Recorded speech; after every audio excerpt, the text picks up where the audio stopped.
খাবার টেবিলে বসে মাকে চোখ দিয়ে ইশারা করে বললাম আমার কথাটা বাবাকে বলার জন্য।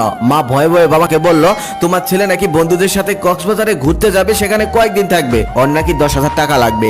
বাবা আমার দিকে তাকিয়ে বলল, কবে যাবে? আমি বললাম 5 দিন পর। বাবা তখন বলল, আচ্ছা ঠিক আছে, আমি 3 দিনের জন্য একটা কাজে বাইরে যাব, এই 3 দিন তুই একটু দোকানে বস, আমি ফিরে এসে তোকে টাকা দেই। আমি খুশি হয়ে বললাম, আচ্ছা ঠিক আছে, কোনো সমস্যা নেই, এই 3 দিন আমি দোকানে বসবো, তুমি তোমার কাজ সেরে আসো। পরের দিন আমি সকালে দোকানে চলে গেলাম। আমাদের ছোট্ট একটি দোকান আছে, কাপড়ের দোকান, সেখানে 2 জন কর্মচারীও আছে। আগে অনেকবার দোকানে গিয়েছি, তবে কখনোই দোকানে বসা হয়নি। দোকানে আমার এই প্রথম বসা। দোকানে আমার কাজ হলো কোন মাল কত টাকা দিয়ে কেনা আর কত টাকা বিক্রি করা সেটা লিখে রাখা, আর কাস্টমার আসলে কাপড় দেখানো। তারপর সেই কর্মচারীরা আমাকে কাজকর্ম বুঝিয়ে দিচ্ছিল। ঠিক সেই সময় সকাল সকাল একজন কাস্টমার আসলো।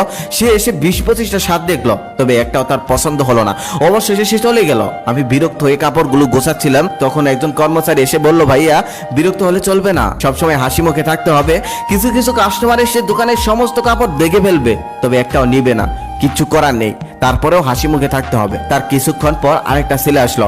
সে এসে প্যান্ট দেখতে চাইলো। আমি তাকে কয়েকটা প্যান্ট দেখালাম। তারপর সে একটা প্যান্ট পছন্দ করলো। সেই প্যান্টটার কেনা দাম ছিল 1200 টাকা। আমি তার কাছে 1500 টাকা চাইলাম। সেই প্যান্টটা সে কিছুক্ষণ নাড়াচাড়া করে 300 টাকা বলল। আমার রাগি শরীরটা জ্বলতেছে। 1200 টাকা কেনা প্যান্ট 300 টাকা বলতেছে, তবে কিছুই বলতে পারছি না। তারপরে হাসি মুখে বললাম, না ভাইয়া দেওয়া যাবে না, এই প্যান্টটা তুমি 1400 টাকা হলে নিতে পারবে। ছেলেটা চলে গেল। তার কিছুক্ষণ পর আরেকজন মহিলা আসলো। এসে সমস্ত দোকান উলটপালট করে ফেললো। তারপর 2টা কাপড় পছন্দ করলো। পছন্দ করার পর বলতেছে, আমার হাজবেন্ড 3 দিন পর স্যালারি পাবে, 3 দিন পর এসে আমি এই কাপড় দুটি নিয়ে যাব, রেখে দেন। রাগে আমার শরীর জ্বলতেছে, কিন্তু আমি কিছুই বলতে পারতেছি না। তারপর তাকে হাসি মুখে বললাম, ঠিক আছে আন্টি, আঙ্কেল যখন টাকা পায় তখন এসে কাপড়টা নিয়ে যান, সাথে আঙ্কেলকেও নিয়ে আসবেন। তার কিছুক্ষণ পর একটা ছেলে আর একটা মেয়ে আসলো। দেখেই মনে হচ্ছিল তারা গার্লফ্রেন্ড বয়ফ্রেন্ড। এসে অনেক ভাব দেখাচ্ছিল। এক কর্মচারীকে বলল, তোদের দোকানের সব থেকে ভালো কাপড় চোপড় গুলো আমাকে দেখা। তারপর সে অনেকগুলো কাপড় চোপড় দেখালো।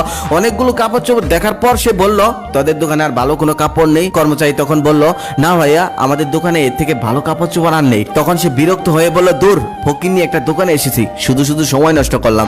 তখন আর সহ্য করতে পারলাম না, মুখ ফুটে বলেই ফেললাম, ভাইয়া আপনি তো বড় লোকের পোলা, তাহলে এখানে কেন এসেছেন?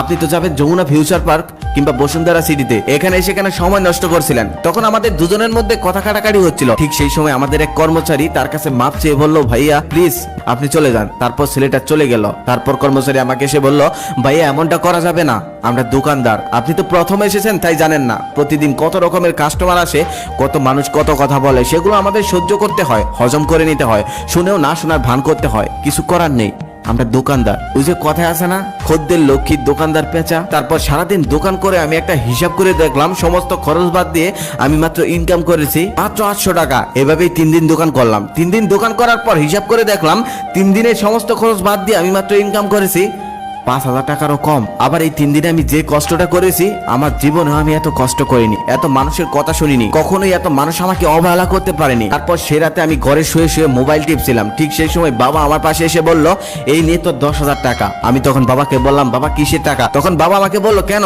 তুই না বন্ধুদের সাথে কক্সবাজারে ঘুরতে যাবি, সেখানে না টাকা লাগবে? তখন আমি বললাম, না বাবা, আমি ঘুরতে যাব না।